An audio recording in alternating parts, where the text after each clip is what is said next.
présidence de la Belgique, et puis bien au-delà, bien sûr, puisque l'objectif de cette rencontre-débat est de faire en sorte que nous découvrions à chaque fois un peu plus notre Union, l'Union européenne et ses différents pays. Nous avons déjà fait la boucle, hein, Henri? Oh oui. Ça fait 15 ans qu'on fait ça, qu'on parcourt l'Europe 2 fois par an. C'est une très belle aventure, on se découvre les uns les autres, et au fond, l'objectif que nous avons, c'est de développer cette citoyenneté européenne qu'on n'est pas forcément, on ne ressent pas forcément, mais en se connaissant mieux, eh bien, on appréhendera cette citoyenneté encore mieux, sachant qu'en plus, on est à quelques jours des élections, et que donc c'est une opportunité d'en savoir plus sur un des pays très importants de cette Union européenne, qui est la Belgique. Et je voudrais remercier l'ambassadeur, monsieur l'ambassadeur, qui nous fait l'honneur de venir animer ce débat. Merci beaucoup. À toi, Henri. Merci.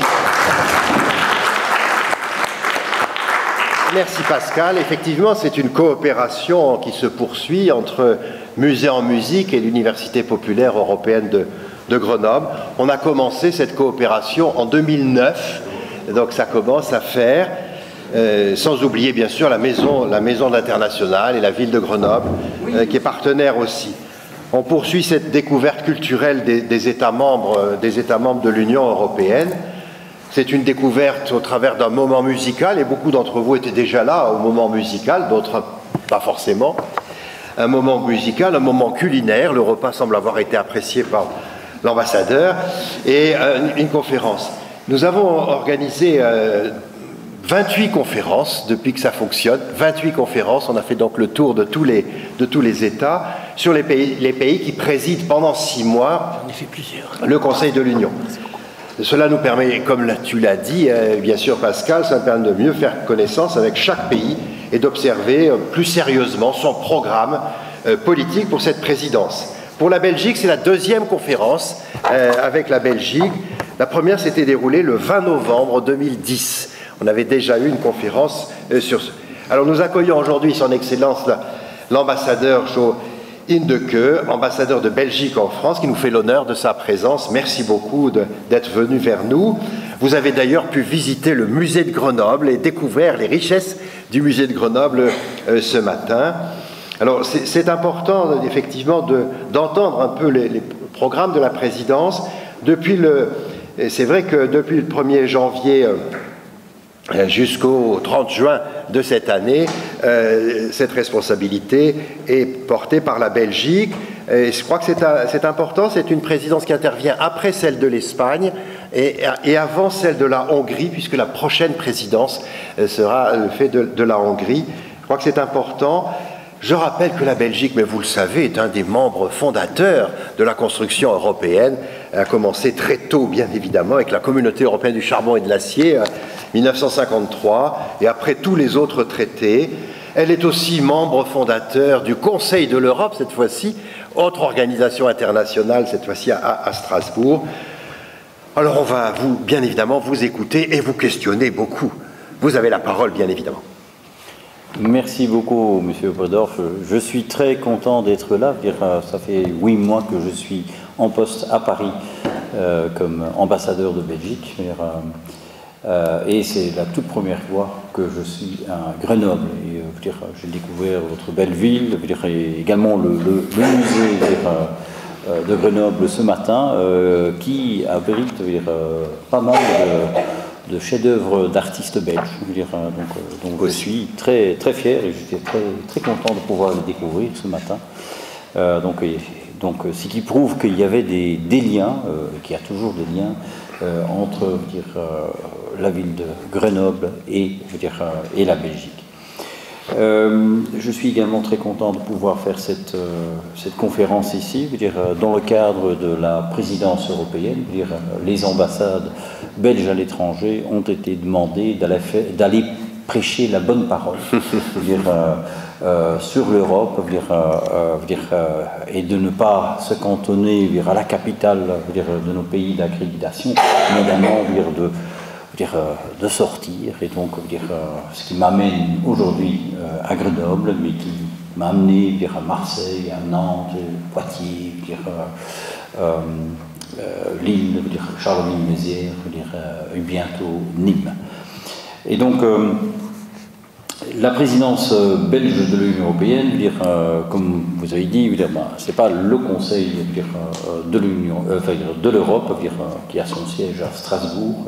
Ici, c'est l'Union européenne qui a son siège à Bruxelles, au Luxembourg et à Strasbourg. Enfin, les institutions en fait, de l'Union européenne ont leur siège là-bas. Je vais y revenir plus tard. Donc, un petit rappel, ce que c'est la présidence. Voilà, vous voyez que, en fait, il y a eu toute une évolution.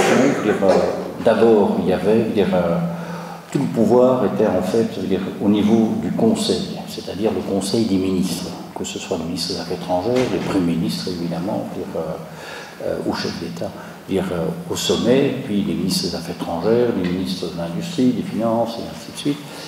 Et il y avait la Commission européenne qui était en fait uniquement un organe exécutif. Au fil des ans, ça a changé. Il y a eu quelques étapes, mais je crois une étape décisive a été par exemple le moment que Jacques Delors a été président de la Commission et que nous sommes arrivés vers un marché unifié. Et c'est là où également, ça a été traduit par après juridiquement, que c'est là aussi que la Commission européenne a reçu des possibilités, le droit d'initiative législatif. Évidemment, ce sont des propositions qui se font, mais ce sont également des possibilités de réglementation des affaires et des pratiques en Europe. Pour rendre ce travail technocratique un peu plus politique et un peu plus populaire, on a également créé, comme dans toutes les démocraties, également un assentiment public. Et c'est à travers le Parlement européen qui siège à Bruxelles et une fois par semaine, une fois par mois à Strasbourg.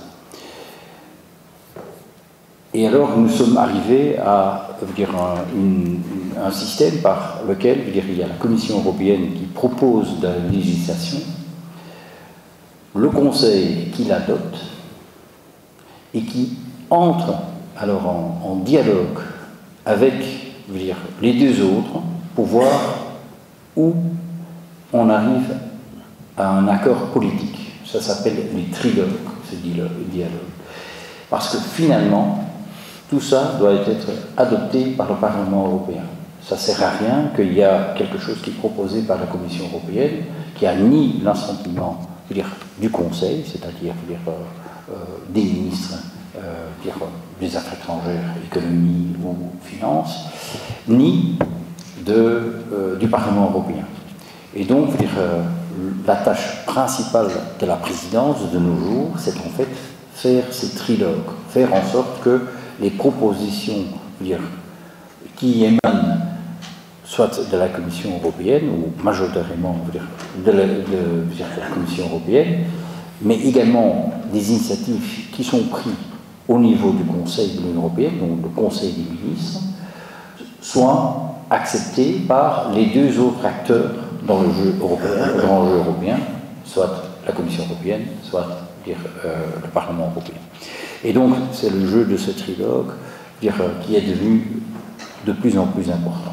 Je vais venir un peu plus tard. D'abord, la présidence, comme vous savez, c'est 6 mois. Il y a un système. À l'époque, ça tournait. On était à 6, donc tous les 3 ans, on faisait notre tournée. On avait la corvée de la présidence, comme on l'appelait. Et depuis, en fait, l'adhésion, la dernière adhésion, il y a 20 ans, d'ailleurs qu'on a commémoré là, avant-hier, On est passé par un autre système, un système de trio, de présidence trio. Et en fait, l'idée était, à ce moment-là, de accompagner les nouveaux adhérents. Donc c'est pour cette raison-là que nous sommes avec la Hongrie. On accompagne, l'Espagne et la Belgique accompagnent en fait la Hongrie à faire. C'était important d'en passer, puisque c'était des nouveaux pays qui arrivaient dans l'Union européenne, qui ne connaissaient ou ne maîtrisaient pas la technique, qui n'avaient pas les capacités administratives de gérer une présidence comme ça.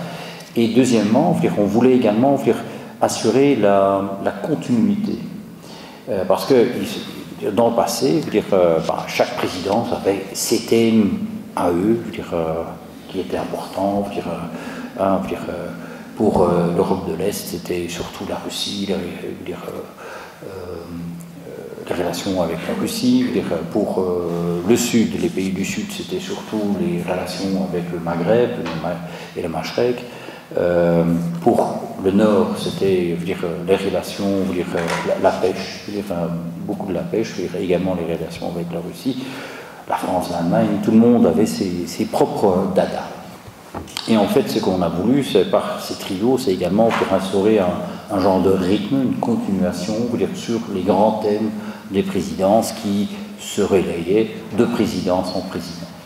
Comme vous voyez, là, on est dans un système, donc 2024, on a là Espagne, puis Belgique et la Hongrie, et puis la prochaine, et ça va jusque 2030. Et puis en 2030, on va avoir un autre système. Est-ce qu'on continuera avec le système des trios, puisque on ne sait pas trop bien à quel moment on va avoir le prochain élargissement, si on va avoir un élargissement. Et deuxièmement, est-ce qu'il y aura peut-être d'autres manières. Je vais y revenir plus tard sur la méthodologie des présidences. Alors, pour la Belgique, c'est la 13e fois que nous occupons la présidence. J'espère que les chiffres ne nous portent pas malheur. Mais évidemment, au début, c'était assez vite, puisque c'était tous les 3 ans.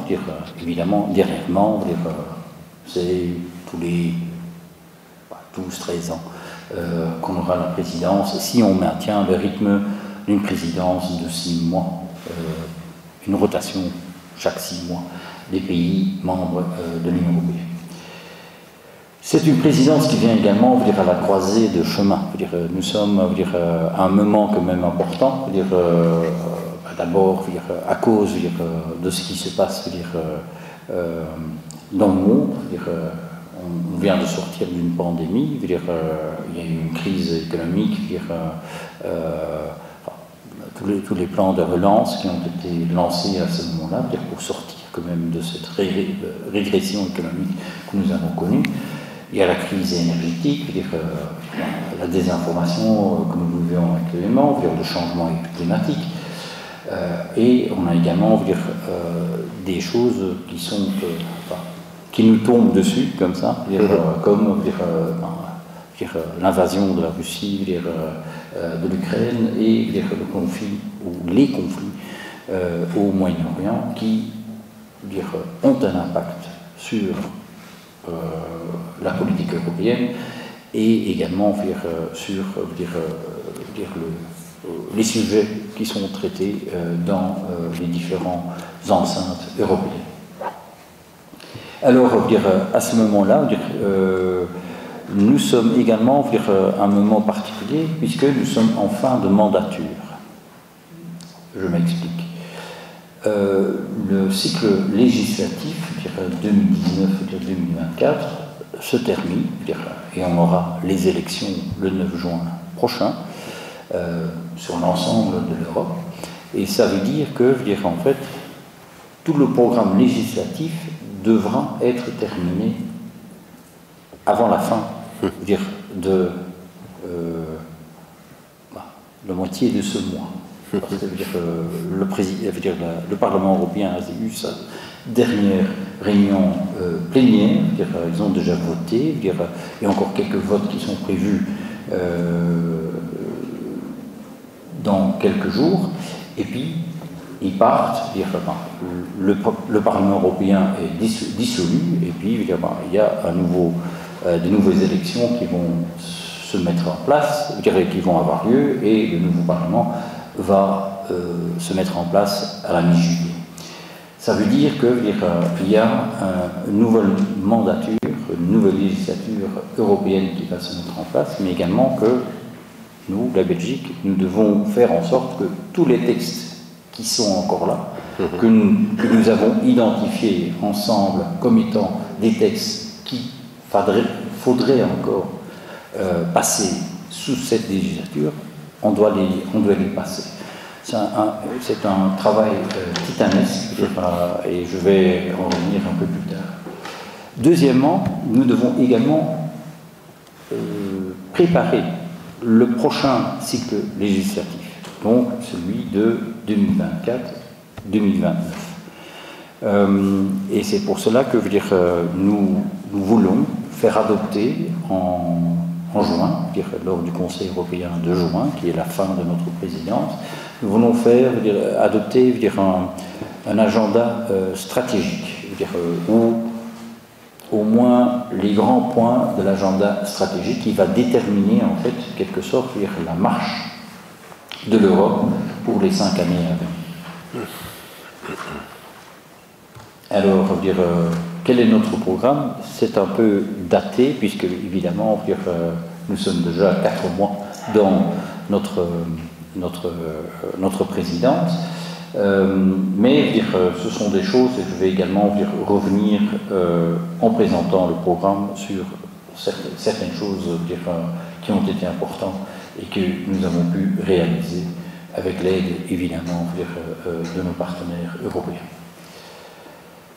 On a hérité un bon nombre de priorités, des priorités qui étaient déjà là, qui ont été mises en avant par les Espagnols, que nous avons avec qui nous avons collaboré, par exemple dans le cadre des trilogues, donc lorsqu'on discutait également avec le Parlement européen et la Commission européenne, l'équipe espagnole avait à bord un diplomate belge, pour que, le 1er janvier, on n'hérite pas des dossiers dont on ne connaissait plus les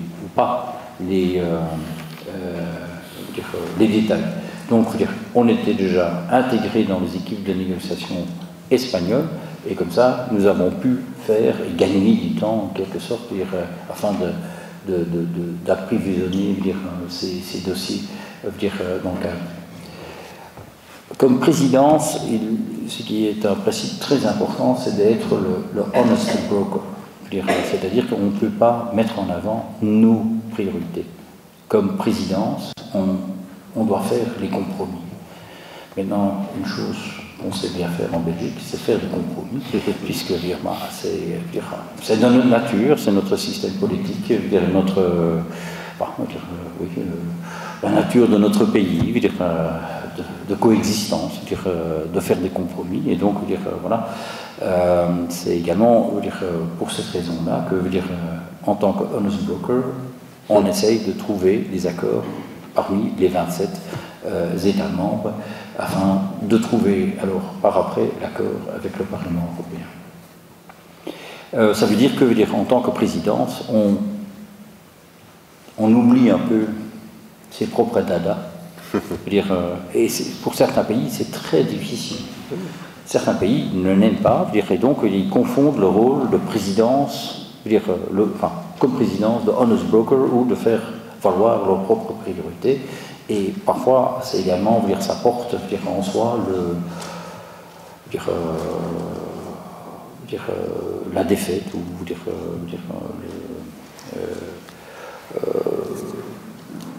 c'est font de grands problèmes à ce niveau-là, lorsqu'on ne fait pas ce choix. Alors pour nous, ce qui était important, c'est de trouver pendant notre période, de garder quand même cette continuité sur les priorités des autres présidences et de finir le travail des présidences précédentes. d'essayer d'offrir une meilleure protection aux citoyens européens, de renforcer la coopération en interne, entre les 27, et avec le Parlement européen et la Commission européenne, et également offrir une coopération externe, donc avec nos partenaires en dehors de l'Union européenne. De préparer notre futur commun, puisque, comme je vous ai expliqué, il y a cet agenda stratégique qui est là, qui se décale en plusieurs épisodes, et donc il est important pour nous, comme Union européenne, de pouvoir le préparer et pas engager le débat une fois que la Commission, le Parlement est voté, et d'avoir cet agenda, de commencer à discuter à ce moment-là.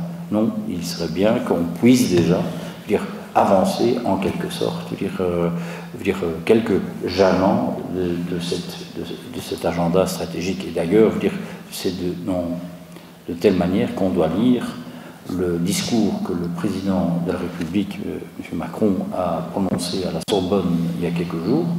C'était en fait pour donner les idées françaises sur de quelle manière où la France voit la mandature suivante. Et puis également essayer également de solidifier le soutien indéfectible à l'Ukraine, qui est également quand même quelque chose qui nous préoccupe au niveau européen, puisque vous avez tous vu, heureusement, que le Capitole, le Parlement américain, a voté un énorme paquet d'aide financière et militaire, mais également du côté européen. Nous le faisons. Nous avons également mis en place de l'aide, mais chez nous, les tiroirs, les caisses et nos stocks sont vides. Et donc il faut essayer de trouver des moyens d'abord de produire plus, de produire davantage, non seulement pour l'Ukraine, mais également pour nous, mais deuxièmement, également de faire en sorte que on ne va pas avoir un trou noir à côté de l'Union européenne, une fois que la guerre sera terminée, et de n'importe quelle manière qu'elle se termine. Et donc, on doit être prêt pour gérer l'après-guerre. Alors, là, je vous donne en gros les 6 principes que nous voulons mettre en avant pendant notre présidence, ou les thèmes que nous avons mis en avant. Défendre l'état de droit, la démocratie, l'unité de l'Union européenne. Il est normal il est primordial de continuer à promouvoir et défendre le respect des droits fondamentaux, l'état de droit et les valeurs démocratiques, en investissant dans l'autonomisation et l'inclusion des citoyens et surtout des jeunes, à travers une éducation qualitative, davantage de mobilité et de sport, qu'on essaie à mettre en avant dans les différentes conseils jeunesse et éducation que nous avons eu déjà.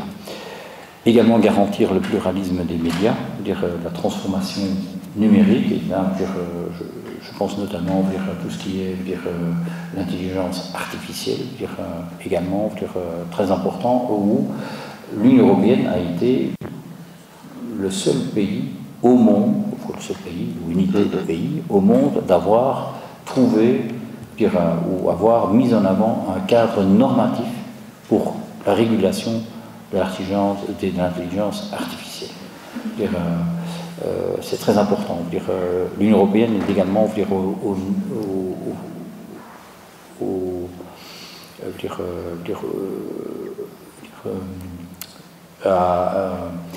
aux premières places, dans tout ce qui est protection des données privées.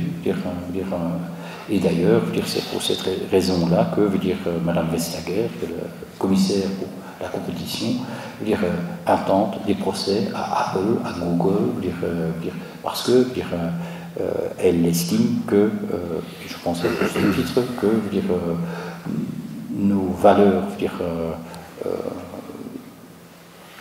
de droit de privé, de respect de la vie privée, sont enfreints par ces sociétés américaines et ou chinoises. Renforcer notre compétitivité, là, il faut voir ça ensemble. Parce que ce que nous voulons faire, je ne veux pas dire tout le truc, mais en fait, ce que nous voulons faire, c'est essayer d'avoir une réindustrialisation de l'Europe. Nous avons vu, à l'époque de la pandémie, la crise économique, l'invasion de la Russie, que nous avons été trop loin dans la libéralisation. C'est-à-dire que nous avons en fait permis aux sociétés de pouvoir organiser des unités de production et des chaînes d'approvisionnement qui sont trop loin et qui ont été interrompues au moment de la pandémie, ou encore très récemment, avec les attaques des Houthis dans la mer Rouge. Et donc, le but de la réindustrialisation, c'est non seulement attirer à nouveau les industries, et surtout la livraison, de faire des chaînes plus courtes d'approvisionnement, mais deuxièmement également qu'on soit également autonome dans la production de nos propres produits dont on a besoin au jour le jour, que ce soit en autonomie stratégique, agricole, que ce soit dans d'autres produits industriels dont on a besoin, des chips, des automobiles, des batteries, c'est cette idée également de réindustrialisation de la vie. Puisque nous avons également compris que l'Europe, qui est quand même un pays, une unité de pays qui investit énormément dans la recherche et le développement. D'ailleurs, la plus grande partie des brevets sont déposés en Europe. Le problème, c'est que nous n'en ferons rien. Ce sont surtout les Américains qui en profitent. Nos chercheurs partent aux États-Unis, nos brevets sont utilisés là-bas, rentabilisés là-bas, et en Chine. Il y a également des méthodes qui font qu'ils s'inspirent sur nos découvertes à nous. Et l'idée également, c'est de pouvoir faire fructifier cette recherche et développement ici, in situ, en Europe, afin de la mettre tout de suite en place dans nos industries. Évidemment, également avec l'idée d'augmenter les capacités du marché du travail,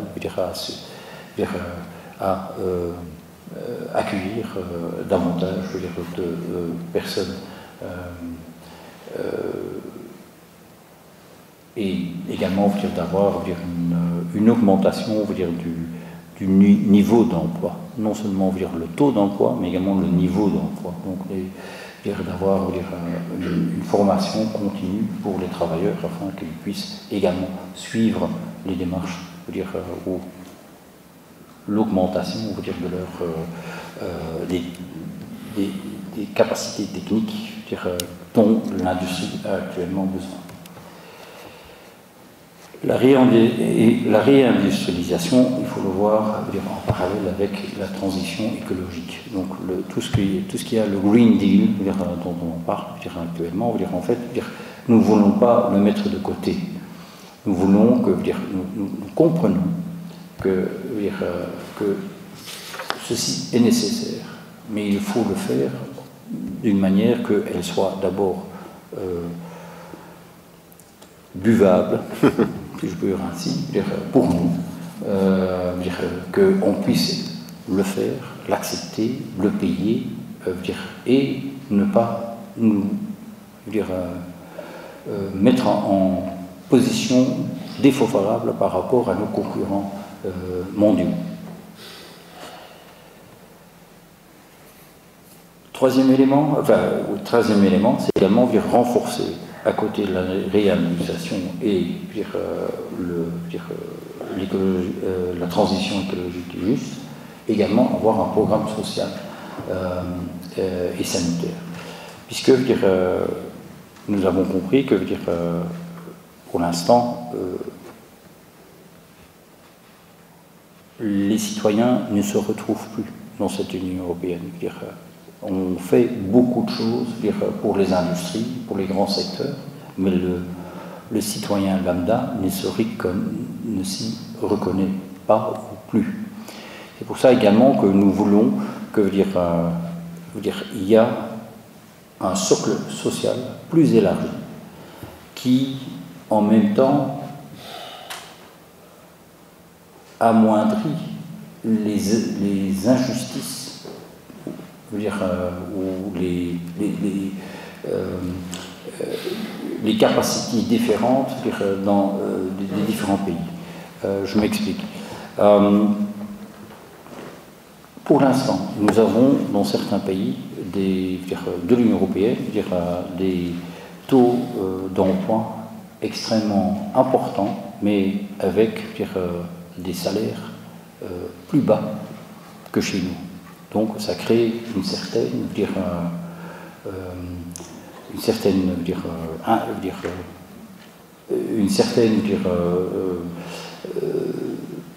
disparité entre nos différentes économies. Ce que nous voulons faire, c'est qu'au moins que le socle social soit égal, ou au moins plus égal qu'il est actuellement, afin de faire en sorte que le niveau des conditions salariales et sociaux ne soit pas un élément de concurrence entre les différentes économies nationales. Et c'est pour cela que nous avons également mis en place, nous avons fait un appel qui s'appelle la déclaration de l'AU, dans lequel nous avons trouvé un socle, ou le début d'un socle, la constitution d'un socle social, pour ce qui concerne les droits de travail et les droits sociaux des citoyens européens. Nous avons également lancé une affaire, une première tentative d'avoir une action européenne en matière de logement. Je ne parle pas de logement social, mais de logement. Parce que ce qui est en train de se passer, c'est que dans le cadre de la transition écologique juste, tous les gouvernements sont en train de mettre en place des standards pour rénover les bâtiments, rénover, rendre les bâtiments plus résistants au changement climatique et plus durables. Et donc, ça va être un énorme chantier, ça va coûter beaucoup d'argent, et donc, ce que normalement c'est une politique nationale, ce que nous essayons de faire, c'est de trouver des moyens européens afin d'aider les États, afin de pouvoir aider leur population à rénover leur logement et de venir à une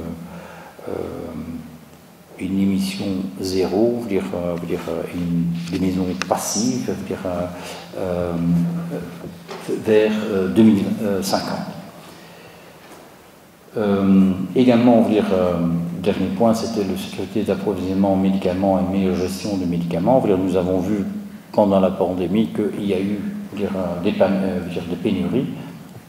C'est grâce à l'action européenne que, à ce moment-là, il y a du matériel qui a pu venir. Et en fait, ce que nous avons voulu faire, c'est continuer sur cette même ligne, afin de pouvoir, non seulement d'avoir un meilleur approvisionnement en médicaments. Il faut savoir qu'une grande partie des médicaments vendus en Europe sont produits en Inde. S'il y a un problème en mer Rouge, il n'y aura plus de médicaments, ils doivent venir par transport aérien avec des coûts supplémentaires pour l'utilisateur final. Et donc, d'abord, ce que nous voulons faire, c'est avoir cette sécurité d'approvisionnement, entre autres par la relocalisation de l'industrie pharmautique en Europe, mais également avoir des sortes d'accords avec l'industrie pharmaceutique sur des prix qui sont à utiliser, des prix maximaux qui sont à utiliser pour leur vente ici en Europe. Également sur l'homologation des médicaments, il y a également un accord qui a été trouvé pour que tous les pays acceptent les mêmes procédures d'homologation des médicaments. Pour l'instant, ce n'est pas le cas et il se peut qu'un médicament en France soit déjà homologué, tandis qu'en Belgique, il ne sera pas. Et donc en France, il est moins cher qu'en Europe. Qu'en Belgique. Alors qu'est-ce qui se passe? Tous les Belges vont acheter ces médicaments en France et puis il n'y en a plus pour les Français. Et donc voilà, c'est également pour cette raison-là que nous essayons de européaniser un peu les procédures d'homologation des médicaments. Également, un grand souci que nous avons actuellement, c'est la gestion de nos frontières. Là aussi, important, c'est de contrôler la migration. Et là, nous avons eu l'approbation du pacte de pacte sur migration et l'asile, qui est une étape importante de gestion des flux migratoires, et surtout également des procédures d'asile. Il va nettement plus loin que la convention de Dublin qu'on a actuellement. Il s'instaure une sorte de solidarité, également de manière de pouvoir gérer cela. Et donc, également l'idée de trouver des solutions en dehors, ne pas gérer la crise migratoire une fois que les gens sont arrivés en Europe, mais surtout de voir que ce flux migratoire soit déjà arrêté dans les pays d'origine. C'est pour cette raison-là qu'il y a des accords actuellement avec la Tunisie, l'Égypte, bientôt le Liban, avec une série de pays, et là je parle des pays limitrophes, mais également avec des pays de l'Afrique de l'Ouest, de l'Est et de l'Afrique centrale, avec le Vietnam, l'Afghanistan, c'est un peu plus difficile, mais avec le Pakistan, afin d'essayer de gérer ces choses, ces flux migratoires, et d'essayer de faire en sorte que ces gens soient en fait accueillis dans la région et pas en Europe actuellement. Nous voulons évidemment également promouvoir une Europe mondiale, c'est renforcer notre résilience et autonomie en défendant nos intérêts et nos valeurs. Et pour cela, nous avons plusieurs instruments dont on peut se faire valoir. C'est d'abord la sécurité, et je crois que là, les événements récents en ce qui se passe avec la crise ukrainienne montrent que au niveau européen, on est capable d'arriver à des accords afin de pouvoir trouver des manières de garantir et d'améliorer notre sécurité ici en Europe. Des moyens économiques, et là, c'est surtout les accords commerciaux que nous négocions avec des pays. Il y a il y a toutes sortes d'accords qui sont négociés. Il y en a quelques-uns qui ont peine, qui peinent un peu à se réaliser. C'est parce que nous sommes obligés, ce qui nous oblige de renégocier ces accords et avoir des accords comme l'accord que nous avons eu, le tout dernier avec la Nouvelle-Zélande, avec les clauses miroirs, avec des conditions, des clauses sociales qui sont reprises dans ces accords et qui traduisent nettement mieux nos volontés, et protègent nettement mieux nos intérêts que les accords qui ont été conclus il y a 10 ans et qui étaient plutôt des accords de commerce extérieur et dont le seul critère était est-ce qu'il était compatible aux accords de l'OMC ou non, l'Organisation mondiale du commerce basée à Genève. Et donc là aussi, à travers ces accords économiques, mais également au niveau des finances, la Banque centrale européenne, elle est importante puisque elle est indépendante dans tout ce qui est la réduction de l'inflation,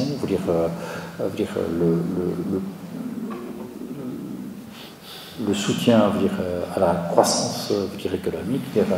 C'est la Banque européenne, centrale européenne, qui mène la danse et le fait de manière indépendante de ses confrères anglaises, japonaises, américaines, et ainsi de suite. Aide au développement, l'Union européenne est un des grands acteurs de l'aide de la coopération au développement, en donnant beaucoup d'aide à des pays en développement, et le fait non seulement à travers des voies bilatérales, c'est-à-dire pas de pays, mais également soi-même et dans le cadre des grands chantiers, United Europe, où on essaye de se positionner en tant qu'Union européenne ensemble. Puisque on sait très bien que, comme la devise belge, l'union fait la force, et c'est comme ça qu'on arrive à faire valoir nos points de vue et nos politiques également dans d'autres pays. L'aide humanitaire, l'Europe est également un grand donateur pour toutes les crises humanitaires, que ce soit au Moyen-Orient, en Afrique ou en Asie. Et à travers son aide humanitaire,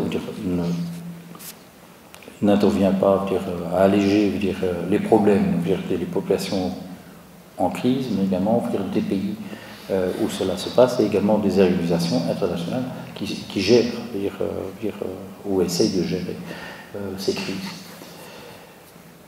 Et voilà. Alors, il y a un calendrier, comme vous voyez, il y a des conseils informels et des conseils formels.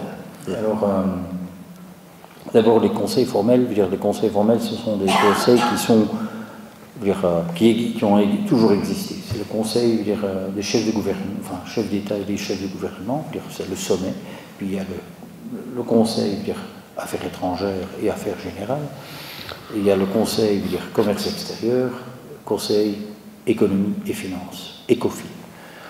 Voilà, ça sont les gros, c'est le nucléus de la structure européenne. Se sont greffés là-dessus, au fil des ans, beaucoup d'autres conseils, pêche, agriculture et pêche, également un conseil très important, beaucoup d'argent, la PAC, c'est une grande partie du budget européen, mais également éducation, culture, tourisme, santé, défense, énergie, consommateurs. Tous ces conseils se passent actuellement. Alors, et donc, la Belgique étant un pays fédéral, ça veut dire que ces conseils sont présidés par la Belgique. la Belgique étant fédérale, ça veut dire qu'il y a des conseils qui sont présidés par l'État fédéral et d'autres conseils, comme par exemple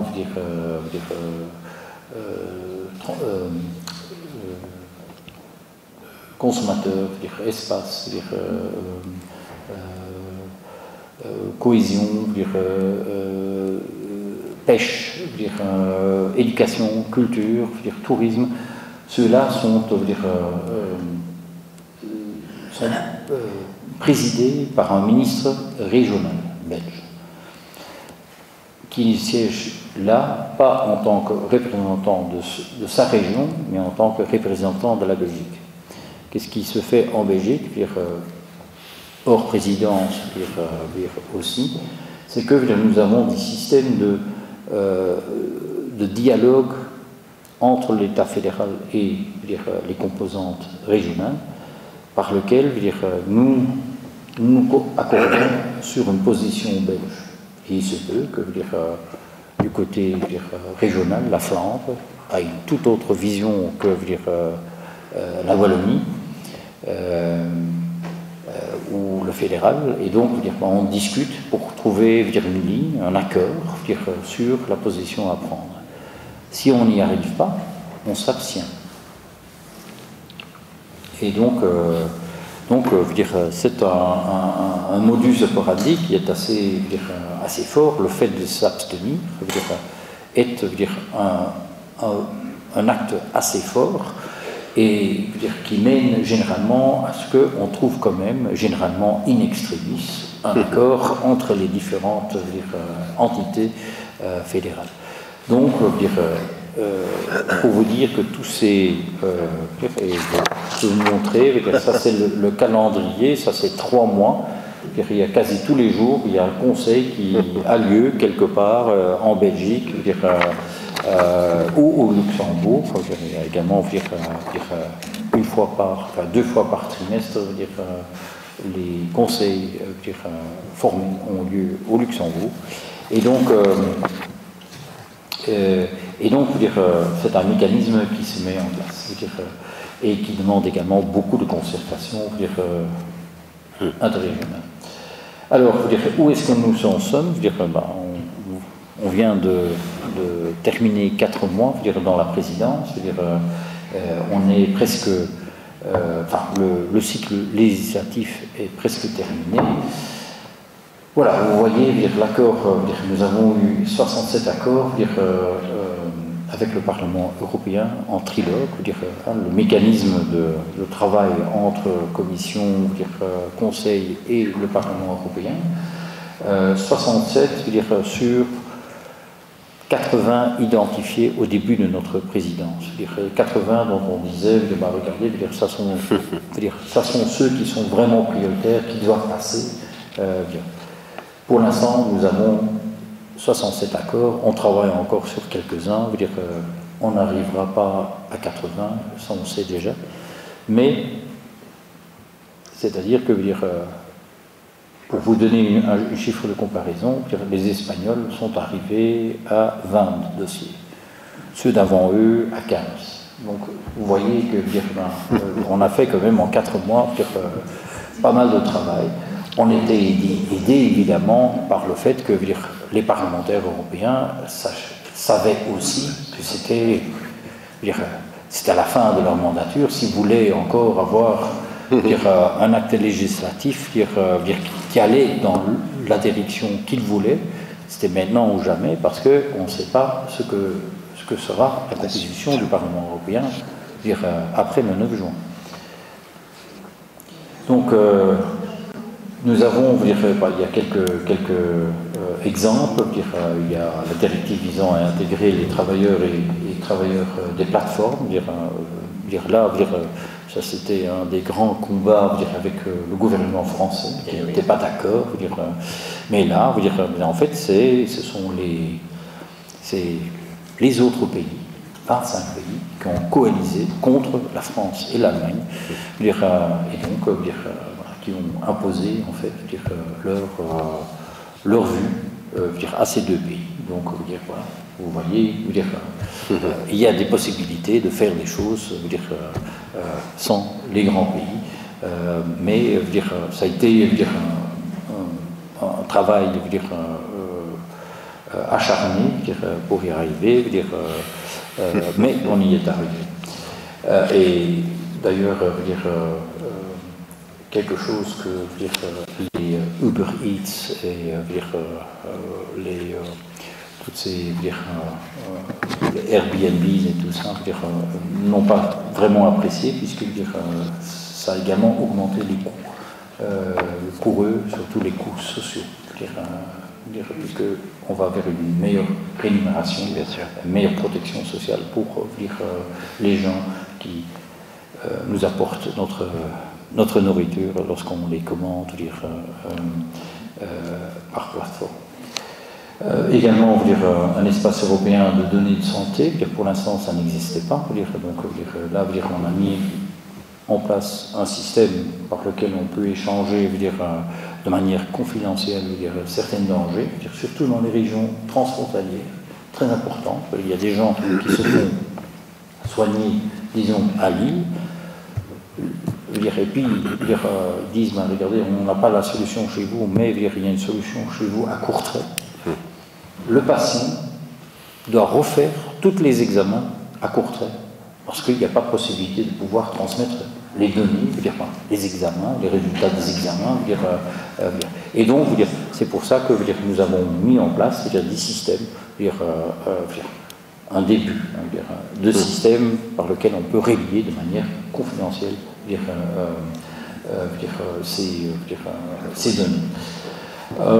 Également un nouvel organe européen d'éthique indépendant, c'était une demande du Parlement européen même, après le scandale de Qatargate, où là on a constaté qu'il y a quand même certains abus, et donc ils ont demandé de pouvoir agir, et donc on a trouvé ensemble d'avoir cet organe européen qui est non seulement pour les parlementaires, mais également pour les commissaires et tous les fonctionnaires européens qui soient.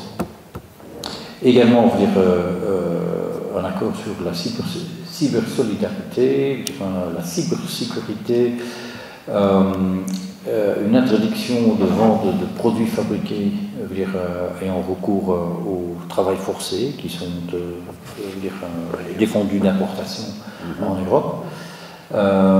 Je vous ai déjà parlé de l'intelligence artificielle, où on était le premier texte qui est sorti au niveau mondial pour organiser l'introduction de l'intelligence artificielle dans nos industries et dans notre vie de tous les jours. Et nous espérons encore de pouvoir on est déjà arrivé à un accord sur des emballages plus durables et de pouvoir réduire ainsi les déchets d'emballage. C'est surtout. J'ai vu également qu'il y a toute une campagne en France aussi pour réduire le plastique dans les supermarchés et ainsi de suite. Voilà, ça sont quelques deals que nous avons eus. Il y a eu de Schengen Border Code, le deal sur l'immigration et l'asile, sur le Net Zero Industry. Tout ça sont des actes extrêmement techniques qui parlent très peu au grand public et qui sont hyper importants pour nos administrations, nos industries, parce que ça donne les règles du jeu pour non seulement notre zone, mais également pour les autres qui veulent vendre leurs produits chez nous. Là, on arrive maintenant dans la deuxième phase, qui est la préparation de l'avenir, donc l'agenda stratégique dont je vous ai parlé. Non seulement, on est en ce moment en train de voir si on va élargir l'Union européenne et si on élargit, comment, avec qui et comment. Parce que on a bien compris qu'à 27, ça demande beaucoup de structures. Maintenant, chaque pays membre a un commissaire. ils sont tous, en proportion de la taille de leur pays, représentés au Parlement européen, et les procédures sont extrêmement longues. Et donc, c'est pour cette raison-là qu'il y a toute une réflexion que nous devons mettre en avant, c'est de faire en sorte comment est-ce qu'on peut faire que s'il y a l'élargissement, et même s'il n'y a pas d'élargissement, comment expédier, rentabiliser, rendre moins coûteux l'Union européenne, et de faire en sorte que les budgets qui sont actuellement généralement en grande partie qui partent à la politique agricole commune, premièrement, et deuxièmement au fonds de cohésion, c'est pour que les régions moins bien loties puissent également avoir des moyens de développement de leurs économies, de leurs infrastructures. Voilà. Comment on peut en fait utiliser, diminuer l'impact de ces deux grands postes budgétaires et d'avoir un peu plus d'argent pour avoir une politique sociale, industrialisation, de développement durable, et de développer des politiques européennes. Donc ça demande certains choix, certaines orientations. Nous voulons, c'est notre ambition, de faire adopter en juin, lors du prochain Conseil européen des chefs d'État et de gouvernement, faire adopter les building blocks de cette stratégie européenne. Cet agenda stratégique qui sera important puisqu'il va en quelque sorte déterminer les démarches pour la prochaine commission. Vous savez que la commission, le Parlement européen va se réunir à la mi-juillet.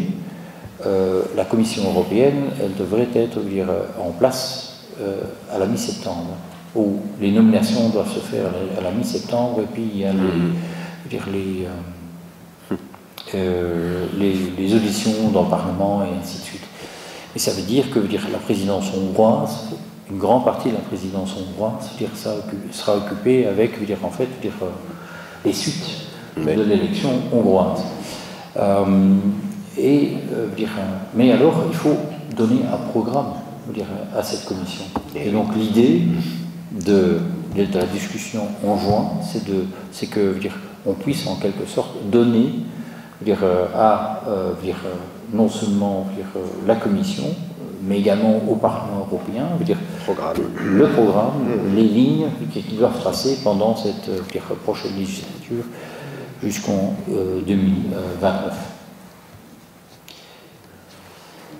Voilà, je vais terminer ici, je vais juste vous indiquer vers notre site web, où vous avez beaucoup plus d'informations par rapport à notre programme.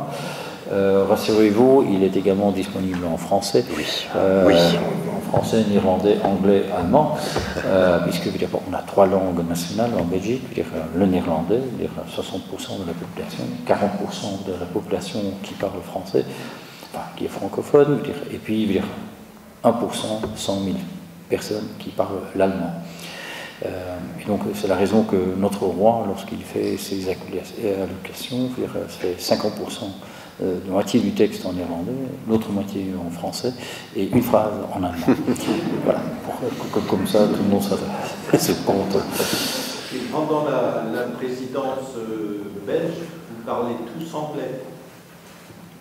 Oui, parce que on parle, non, je m'excuse, les ministres francophones parlent généralement le français, et les ministres néerlandophones généralement l'anglais.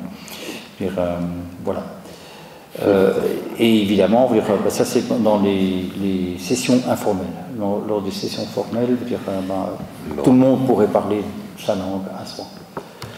Voilà, quelques photos de notre ambassade à Paris avec le logo belge, le logo belge qui est assez explicite avec notre ministre des Affaires étrangères, Madame Labitte, et M. De Croo, notre Premier ministre, et en bas, lors de la présentation du logo belge, avec Madame von der Leyen, la commissaire, la présidente de la commission. Et puis vous voyez au milieu notre drapeau belge, et on m'a déjà posé une question sur le drapeau belge. Donc, voilà. Pourquoi ces couleurs-là? En fait, ce sont les couleurs de la région, des différentes régions de la Belgique. Donc, les couleurs de la Flandre, c'est le noir et le jaune. Les couleurs de la Wallonie, de la région wallonne, c'est jaune et rouge. Voilà. Ensemble, vous trouvez ces couleurs-là.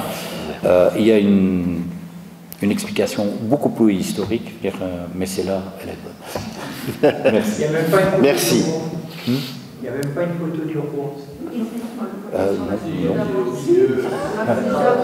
Hein? La photo d'avant, je ne sais pas, il n'y a pas. Là, voilà, il est au milieu. Il est là, le roi. Au milieu. Voilà. Oh, voilà. Lorsque c'était lors du... Merci beaucoup. Voilà, comme ça nous... Merci beaucoup pour cette présentation du programme, effectivement, programme belge. Je crois que c'est important. Et peut-être par rapport aux élections, j'ai tout de suite cette question que j'aimerais avoir une petite réponse par rapport aux élections. Vous êtes un des rares pays où le vote est obligatoire, ce qui donne des pourcentages de participation aux élections européennes de 89%. Pour la France, c'est à peine 50,87%, 97%. Quelle est pourquoi cette idée de vote obligatoire? Est-ce qu'il faudrait l'étendre à d'autres? Petite question première. Hein, oui. Je le prends une par une ou... Non, mais celle-ci, elle est intéressante par rapport aux élections européennes. L'obligation de vote, c'est un prescrit constitutionnel. Tous nos votes sont obligatoires et donc tout le monde est appelé aux urnes le jour des élections. Le 9 mai, on aura des élections européennes, nationales, régionales. Donc il y aura 3 votes qui se font et des communales en octobre. D'accord. Donc heureusement, puisque s'il y a obligation de vote et on doit se déplacer à chaque fois, je crois que on aurait pas mal de soucis. Mais en effet, il y a une obligation de vote qui a été déterminée également comme étant assez démocratique, puisque tout le monde doit se prononcer et on peut le faire également par un vote blanc. Bien sûr, bien sûr. Mais elle se fait. Voilà. Est-ce que les autres pays doivent nous copier ou non?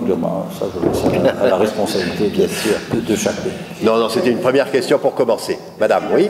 Attendez, pas tous en même temps, si vous voulez bien. Non, attends. Hein? Quelle est la sanction si on ne présente pas aux urnes? On est une amende. C'est-à-dire que le code pénal prévoit une sanction administrative. Donc, une amende. Maintenant, ces derniers temps, il n'y a pas vraiment eu des personnes qui ont été condamnées à des amendes. Par contre, les personnes qui ont été appelées à siéger dans les bureaux de vote ou les bureaux de comptage, eux ne se présentent pas. Eux sont poursuivis et punis. Voilà. Alors, des questions, allez. J'ai une petite question. Est-ce que cette décision d'obliger les citoyens à voter, est-ce qu'elle a été prise, ça a été un vote, les gens ont voté pour, ou est-ce que ça a été une décision constitutionnelle? Est-ce que la question a été posée? Non, elle a été inscrite au moment d'une refonte constitutionnelle. Au moment que nous avons constitué, à l'époque, il y avait le droit de vote qui était partiel, dans ce sens que c'était uniquement pour les grandes fortunes. On a changé à chaque fois, on a élargi aux femmes, et ainsi de suite. Et donc à ce moment-là, on a inscrit également le vote obligatoire. Voilà. Autre question, allez-y. Une question d'ordre politique. La Grande-Bretagne commence à se montrer croisent les doigts de devoir quitter l'Europe. Est-ce que pour l'Europe, ça a été un élément positif ou négatif? Et puis, c'est la Belgique. De santé, quelle est la position de l'Europe quant à la vie et à l'euthanasie? Et d'autre part, où en est-on au niveau global européen quant au problème des médecins? Parce qu'en France, le fameux numerus clausus n'abandonnera des effets qu'à 10 ans, et nous recevons quand même beaucoup de médecins étrangers, non européens, dans les CHU. Et puis, il y a encore quelques années, je suis tout à fait au centre net, bon nombre d'étudiants paramédicaux partaient faire leurs études en Belgique, parce que les conditions de mission étaient moins élevées qu'en France. En principe, maintenant, sur l'Europe, les niveaux d'études doivent être les mêmes. C'est pas très belge comme question. Oui, allez-y. Oui. D'abord, Royaume-Uni. Il est clair que le Brexit a coûté beaucoup à l'Union européenne et au Royaume-Uni. Que ce soit sur le plan économique, que ce soit sur le plan d'influence dans le monde, voilà. Mais je crois que l'Union européenne s'est bien défendue, mieux, ça c'est à titre personnel, mieux que le Royaume-Uni en ce moment. Oui. Mais je crois que on a quand même montré la résilience de l'Union européenne. Parce que tout le monde se disait, quand même, un des grands pays de l'Europe s'en va. L'idée européenne va s'effondrer. On parlait de Nexit, d'Exit, donc toutes sortes de pays qui allaient partir, suivre l'exemple du Royaume-Uni. Je crois que là, tout le monde a vu ce que ça causait au Royaume-Uni. Oui, c'est sûr. Et on ne parle plus de Nexit. Ni de Frexit. Ni de Frexit, non. Le Frexit. Voilà. Mais je vois que pour l'instant, ce n'est pas un thème des campagnes européennes en ce moment. Donc je crois que également la pandémie, l'agression russe en Ukraine ont quand même montré le fait que de se trouver solidaire dans un pays, dans un grand cocon, a ses avantages. Par rapport fin de vie, il y a la question de la subsidiarité, donc ceci est à chaque pays de déterminer soi-même sa politique, et vous savez qu'en Belgique, nous, on est bien loin que par rapport à la France, à ce niveau-là. Et le numerus clausus, c'est quelque chose que nous...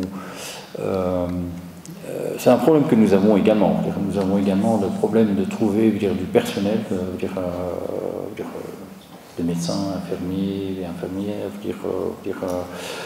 tout autre personnel pour nos hôpitaux, nos EHPAD. Et donc, c'est un grand problème que nous avons. Et en plus que les conditions salariales ne sont pas toujours les mêmes, nous voyons ça très bien dans les régions transfrontalières. On voit que les salaires qui sont payés en Belgique sont nettement plus hauts qu'en France, également parce que les impôts sont nettement plus supérieurs en Belgique qu'en France, donc on doit compenser en quelque sorte. Sur les conditions d'accès dans les universités, oui, mais il revient à chaque pays d'organiser son système d'éducation. Oui. Et là, je vois qu'en France, j'ai des enfants qui ont fait, à travers ma carrière, qui ont fait des lycées français, des choses comme ça. Et tout le monde est biologé par rentrer dans une grande école ou une université, et donc ils doivent préparer des dossiers, des choses comme ça. Et pour les Belges, ça ne pose pas de question. On va à l'université, on s'inscrit, l'université de son choix. Il y a juste deux filières pour lesquelles il faut passer un examen, c'est la médecine et ingénieur civil. Et pour le reste, on s'inscrit. Et en fait, on fait le tri après la première et la deuxième année. Et là, voilà, on sait qui peut compter. Mais donc, ce sont d'autres manières de pouvoir gérer. Pour dire que la qualité de l'enseignement est inférieure en Belgique qu'en France, je ne pense pas. Il y a évidemment des universités ou des institutions qui sont nettement supérieures de la moyenne européenne, en Belgique ou en France ou ailleurs. Mais je crois quand même qu'il y a un degré d'éducation qui est assez... Le grand problème de la mobilité européenne, ce n'est pas la reconnaissance des diplômes, c'est généralement le problème linguistique. Linguistique. Hein, de faire venir des Portugais et qui vont travailler en France ou en Finlande. Il faut que ces gens-là puissent quand même avoir une langue de communication commune avec les patients qui vont devoir traiter. Monsieur. Deux questions, mais d'abord une petite remarque par rapport à la question précédente. Mais ce n'est pas la qualité de l'enseignement dispensé qui pose problème. Évidemment, même il y a des gens qui vont en Espagne, la qualité de l'enseignement qui est dispensé est la même. Et les exigences à la sortie au niveau des examens, ou je ne sais quoi, impliquent que, voilà, je ne sais pas, c'est ce que je disais. Maintenant, je ne sais pas. Je reviens à une question importante. Vous avez parlé tout à l'heure de santé mentale au travail. Vous n'avez pas parlé de santé physique. Pourquoi? Parce qu'il y a des indicateurs qui montrent que la santé mentale est beaucoup plus en danger que le physique dans le monde de l'évolution et problématique. Voilà. Et deuxième chose, est-ce qu'il y a une instance de décision exécutive d'urgence à l'instar de l'OTAN, par exemple, en cas de souci, parce que là nous sommes dans un monde un peu incertain de ce qui se passe. L'OTAN se doit mutuellement l'assistance. Est-ce qu'il y a une instance de décision d'urgence au niveau d'Europe ou une sorte de UED, Union Européenne de Défense, qui fait que ça peut être mis en branle avec, tout en gardant les souverainetés checking, moi qui dans le traité, de toute façon. L'assurance qui peut compter sur les copains. Peut-être on va une autre question, peut-être non, comme ça, regrouper les questions peut-être. Ok. Parce que vous n'avez pas que personne soit frustré.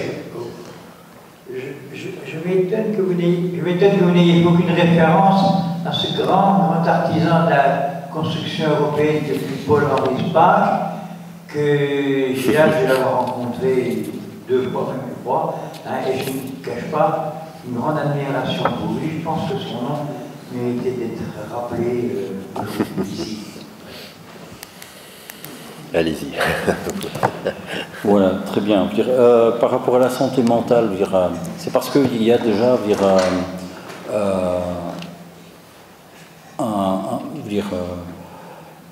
des réglementations européennes, mais surtout au niveau national, par rapport à la santé physique des travailleurs. Au niveau de la santé mentale, il n'y a rien pour l'instant. Ou d'ordre très dispersé au niveau national, mais rien au niveau européen. Et donc, ce que notre ministre de la Santé et du Travail, puisque c'est un ministre qui fait les deux, a voulu introduire dans l'esprit européen, c'est de pouvoir travailler sur une politique d'éviter les burn-out et donc et de travailler sur cette idée de santé mentale dans le cadre d'amélioration des conditions de travail des travailleurs dans le cadre de cette réindustrialisation que nous voulons mettre en marche. Donc voilà, ça c'est la raison pourquoi ceci est monté un peu en flèche.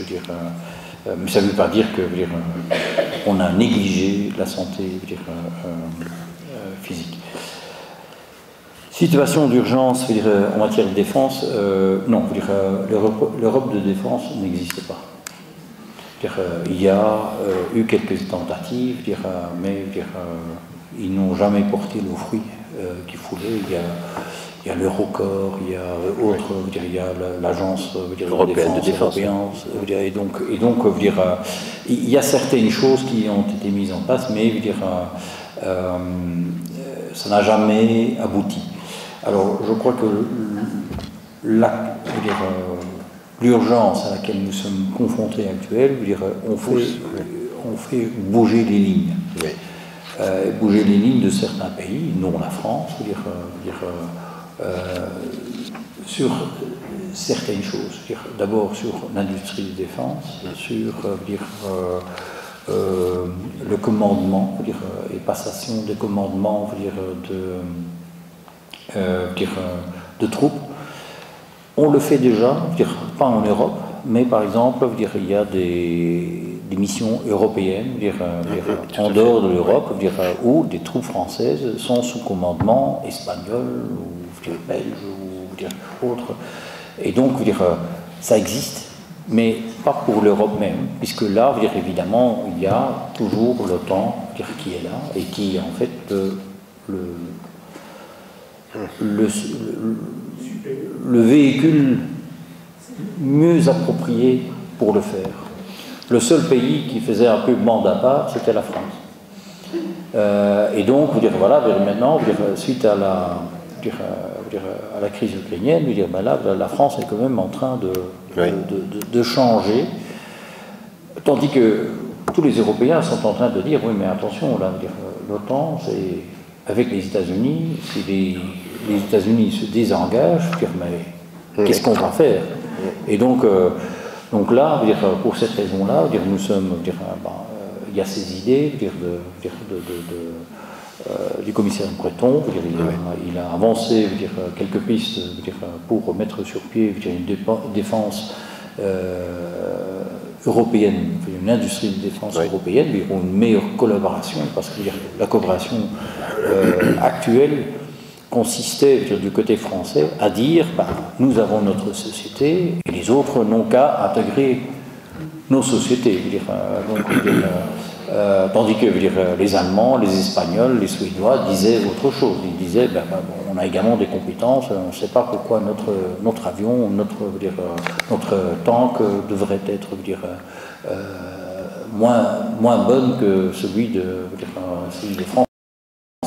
Et donc, et là, l'idée est de trouver quand même des moyens de collaboration entre ces différents partenaires nationaux pour avoir cette industrie de défense. Et surtout, parce que c'est ça le problème qu'on a actuellement, c'est que il y a les industriels qui disent on veut bien investir, mais on a besoin de commandes, tandis que les politiciens disent il faut investir parce que on a besoin, mais ils ne veulent pas passer des commandes à long terme. Un industriel, il pense sur les chaînes de production, il dit je dois pouvoir amortir mon investissement sur 10 ans, donc il faut que j'ai la garantie que j'ai des commandes pour 10 ans. Et c'est là où le problème est actuellement. Et le papier breton, également certaines initiatives, font que maintenant on est en train de travailler sur cette piste, puisque c'est pas pour l'Ukraine, comme j'ai dit auparavant, c'est pour nous-mêmes. Nos propres stocks ont fort diminué, et donc si on est confronté à une agression de n'importe qui, en ce moment, on ne serait pas en mesure de pouvoir se défendre. Et donc on est devenu en fait encore beaucoup plus dépendant des États-Unis. En même temps, dans votre programme, c'est votre programme, il y a cette idée, la protection de nos citoyens nécessite de mener des discussions sur l'avenir de la sécurité et de la défense européenne en s'orientant vers une approche plus intégrée de l'Union. L'accent portera sur la consolidation de la base industrielle et technologique de la défense européenne. C'est dans le numéro 5 de votre programme sur la défense européenne. Et là, on voit tout doucement le logiciel européen avance sur ces sujets-là, même si c'est lent, mais avance quand même. Alors, Monsieur Spaak, Paul-Henri Spaak. Paul-Henri Spaak, oui, évidemment, mais il y a également Van Rompuy, Tindemans, il y a eu beaucoup de Belges et d'autres grandes figures, français aussi, comme Jacques Delors qui ont travaillé sur cela. Et en fait, on travaille sur leur héritage. Mais sur ce que Paul-Henri Spaak travaillait, il serait très fier de voir où on est arrivé. Parce que eux, ils ont commencé avec de tout petit, mais qui a été, je crois, le nucléus d'une intégration européenne qu'aurait espéré personne au moment de la signature du traité de Rome. Qui serait satisfait de l'Europe d'aujourd'hui, de l'Union européenne d'aujourd'hui? Comment le dire? Je crois bien. Allez, une ou deux dernières questions. Après, il faudra arrêter. Je regarde bien le temps.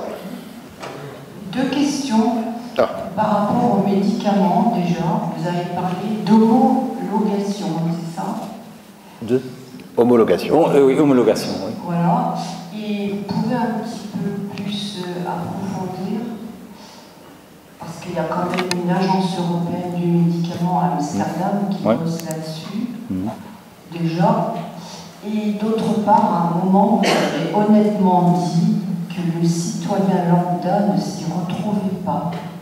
Et effectivement, le taux de vote, enfin le pourcentage de vote chez les jeunes est très faible. Comment vous expliquez ça et comment vous pourriez améliorer cet intérêt des jeunes pour l'Europe? Merci. Alors, l'autre question. Allez, ici, il y en a deux, mais après, on arrête. Vous avez très rapidement prononcé le PAC, en me disant que ça coûtait très cher, mais dernièrement, il y a eu quand même un vote à la PAC et des prix qui faisait passer à la trappe le projet environnemental. Dans un cas comme ça, quel rôle peut jouer la présidence de l'Union, du Conseil? Vous avez parlé de PAC ou de pacte? La PAC. Ah d'accord, la PAC, d'accord. D'accord. Politique agricole. Oui, d'accord, j'ai compris. Et il y a eu une régression importante sur le plan environnemental. Donc est-ce qu'à ce niveau où vous avez un pouvoir, vous êtes là pour que tout le monde s'entende? Ça s'appelle le compromis. Non, c'est là. Voilà, c'est devant. Oui, vous avez mis à côté des présidents la première couverture du rapport d'Enrico Letta. Je me demandais si ça ne justifiait pas un peu quelques explications. Voilà.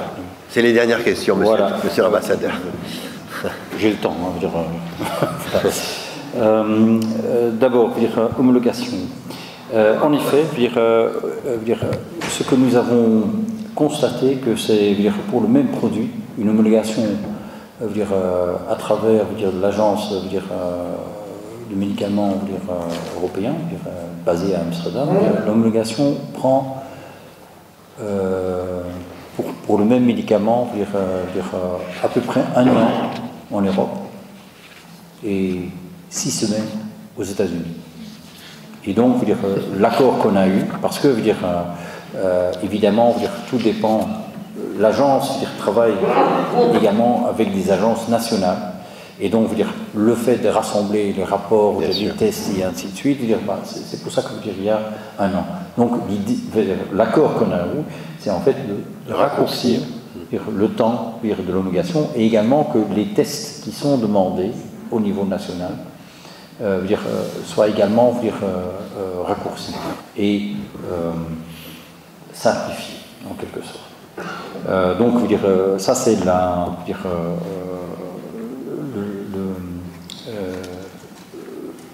l'idée sur cette homologation. Le vote des jeunes, alors là, pour rendre obligatoire, comme en Belgique. Vous avez même abaissé l'âge électoral pour les élections européennes, me semble-t-il. Oui, non, on a fait ça. Oui, on a fait ça, et donc, mais on a voulu, on a fait pour les européennes. On a baissé l'âge jusqu'à 16 ans, en le faisant facultatif.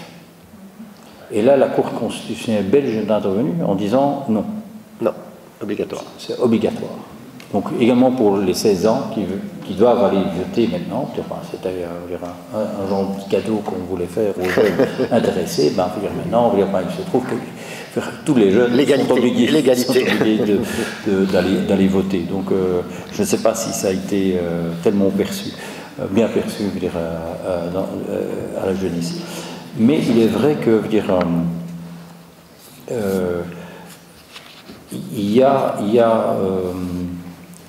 il y a parfois des problèmes d'intéresser la jeunesse. Mais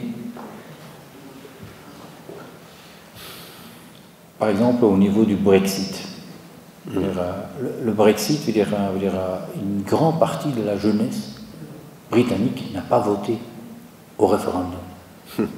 Et ils ont tous regretté par après. Et j'ai dit, mais si on est réussi, on aurait été voté, on aurait arrêté cette connerie. Voilà, voilà. Et donc, je crois que l'enjeu n'est parfois pas très perçu. En plus, chez nous, puisque ça tombe toujours au moment des nationales, des élections nationales et régionales,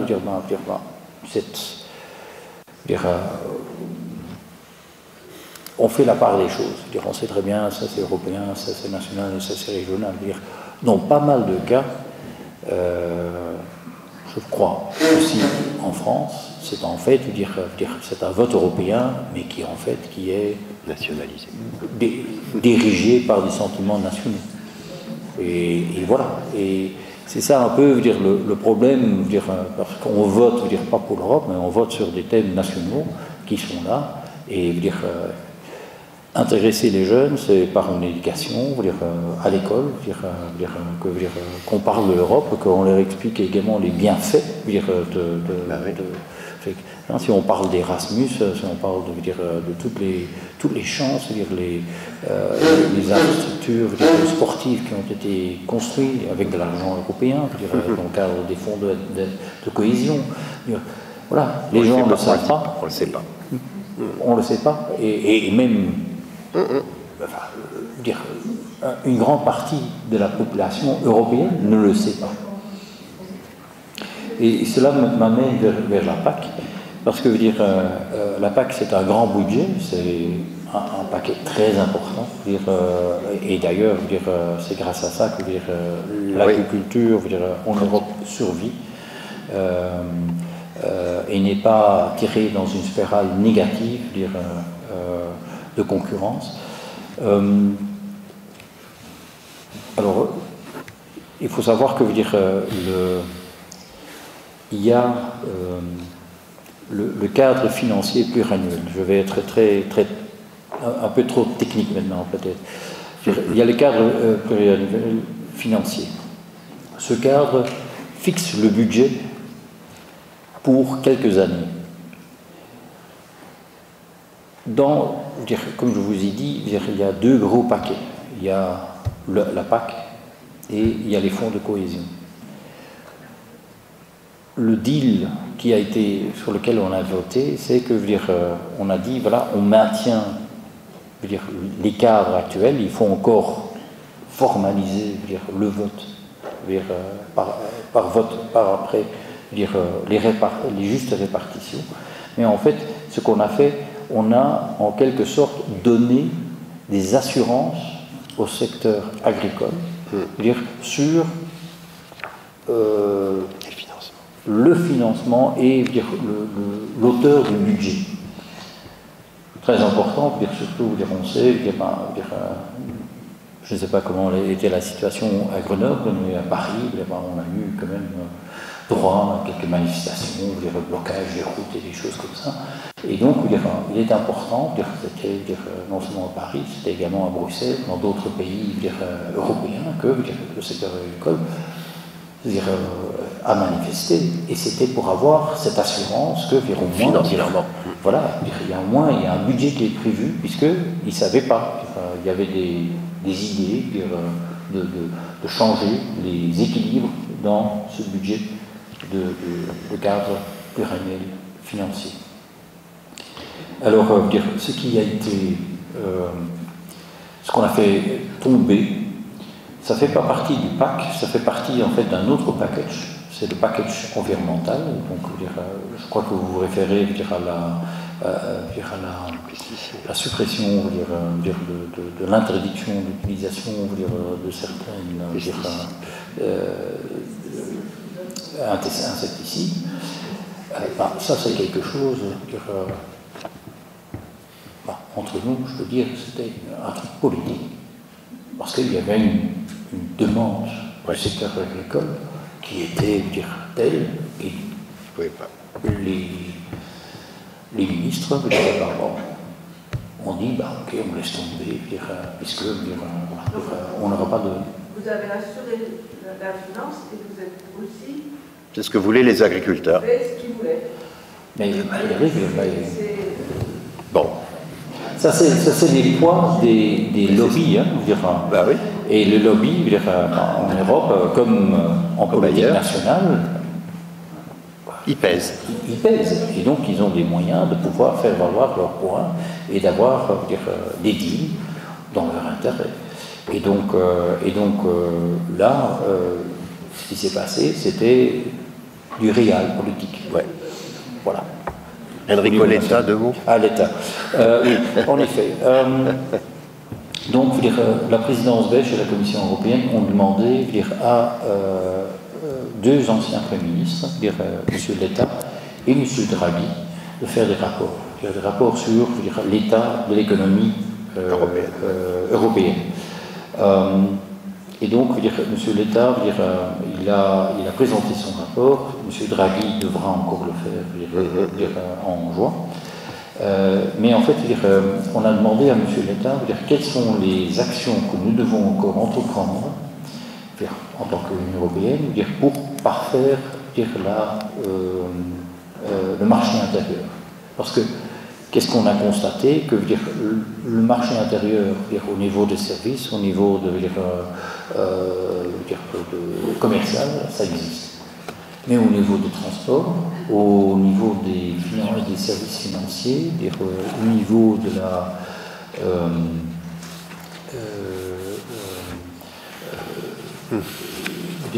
la télécommunication, ça n'existe pas. Un abonnement Internet en Europe coûte 5 fois plus cher